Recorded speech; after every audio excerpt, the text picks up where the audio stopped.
নমস্কার বন্ধুরা, স্বপ্নপুরী একটি ব্লগে তোমাদের সবাইকে স্বাগত। আমি গাছ লাগাতে ভীষণ ভালোবাসি। যে কোনো গাছ, এখানে ফুলের গাছ হোক বা ফলের গাছ। আমার বাড়ির ছাদ বাগানে বিভিন্ন ধরনের ফুল ফলের গাছ আছে। ইদানিং হচ্ছে কি, ছাদ বাগানে ফলের গাছগুলো ঠিক মতো হচ্ছে না, কেননা আমার ছাদে যেহেতু শেড আছে, সেজন্য গাছগুলোকে আমি আমার বাড়ির একটি ফাঁকা জায়গায় সেটাকে লাগিয়ে নিচ্ছি।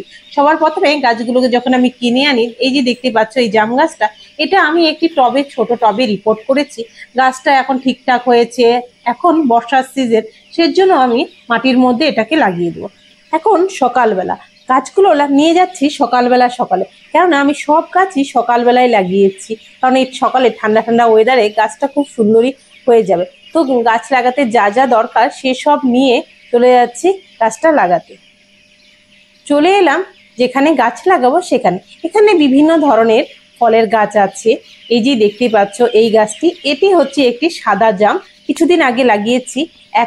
এবার কালো জামের গাছটা লাগাবো। শুধু তাই নয়, এখানে আরো বিভিন্ন ধরনের ফলের গাছ আছে, তোমাদের দেখিয়ে নি। এই যে একটি কাঁঠাল গাছ, অনেকটাই বড়, তার সাথে আছে জামরুল। জামরুল এবার হয়েছে, প্রচুর জামরুল হয়েছে। আর এই যে লিচু গাছটি দেখতে পাচ্ছ, এই লিচু গাছটি অনেকটাই বড় হয়েছে। এই গাছটি সবার প্রথমে ছাদেই লাগিয়েছিলাম, কিন্তু ছাদে যখন দেখছি গাছটা নষ্ট হয়ে যাচ্ছে, সাথে সাথে আমি মাটির মধ্যে রিপোর্ট করছি। ছাদের মধ্যে আর মাটির মধ্যে যে একটু ডিফারেন্স তো থাকবেই, তাই না? শুধু তাই নয়, এখানে কিছু ফুলের গাছ লাগিয়েছি। ফুলের গাছটা এটা হচ্ছে একটি লণ্ঠন জবা, হলুদ কালারে। লাল কালারের লণ্ঠন জবাটাও লাগিয়েছিলেন, কিন্তু মিলিবাগ এত হয়েছে গাছটাকে নষ্ট করে দিয়েছে। তার মধ্যে আছে আম। আমের অনেকগুলো গাছ আছে, তোমাদের আমি দেখাচ্ছি। এখানে এই যে বড় গাছটি আছে সামনেই দেখো, এই গাছটি মোটামুটি এবার অনেক কুড়ি এসেছে, আমের মুকুলও এসে, কিন্তু একটাও থাকেনি, সব ঝরে গেছে। তার সাথে লাগিয়েছি তেজপাতা, দারচিনি। দেখো তেজপাতা গাছটা সকালবেলা সকালে আসে, রাত্রে যেহেতু বৃষ্টি হয়েছে, কি সুন্দর না তেজপাতাটা নতুন পাতা বেরিয়েছে। আর এই যে জবা ফুলের ডালগুলো, মানে বাড়িতে যেই সব ডালগুলো আছে সেগুলো কাটিং করে করে এখানে লাগিয়েছিলাম। এই যে সজনে গাছটা, এটা হচ্ছে আমার ছেলের স্কুল থেকে দিয়েছিল সজনে গাছ। এক বছর অনেকটাই বড় হয়ে গেছে। তাছাড়া আছে পেয়ারা, জামরুল, আরো যে বললাম বিভিন্ন ধরনের। এখানে আমি আম গাছ লাগিয়েছি, 2-3টে ধরনের আম গাছ তো আছেই।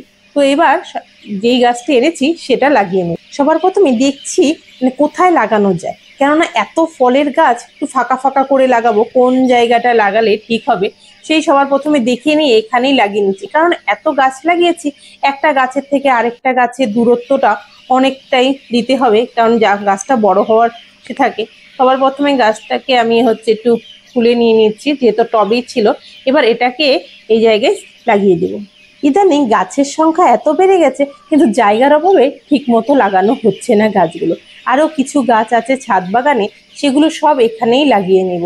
কারণ হচ্ছে ছাদে গাছগুলো যেহেতু হচ্ছে না, আর এখানে মাটিতে খুব সুন্দর হয়ে যাচ্ছে। মাটির মধ্যে আর ছাদের টবের মধ্যে একটু ডিফারেন্স তো থাকবেই, এর আগেও বললাম। তো এখানেই গাছটা লাগিয়ে নিয়েছে, কিন্তু একটা জিনিসই ভুল করেছে, গাছ লাগাতে নিয়ে এসে কিন্তু নেট নিয়ে আসেনি, যে চারপাশে আমি ঘেরাও করে দেবো যাতে ছাগল টাগল এসে নষ্ট না করে নেয়।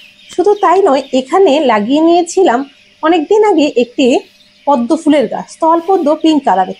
অনেকটাই বড় হয়েছে, এত বড় হয়েছে যে ফুল পাড়া মুশকিল। তো মনে হচ্ছে যে বাড়িতে এখানে একটি গ্রাফটিং করে বাড়ির মধ্যেও নিয়ে যাব, কিন্তু এখানে এই যে দেখতেই পাচ্ছ, এটা নতুনত্ব এনেছি।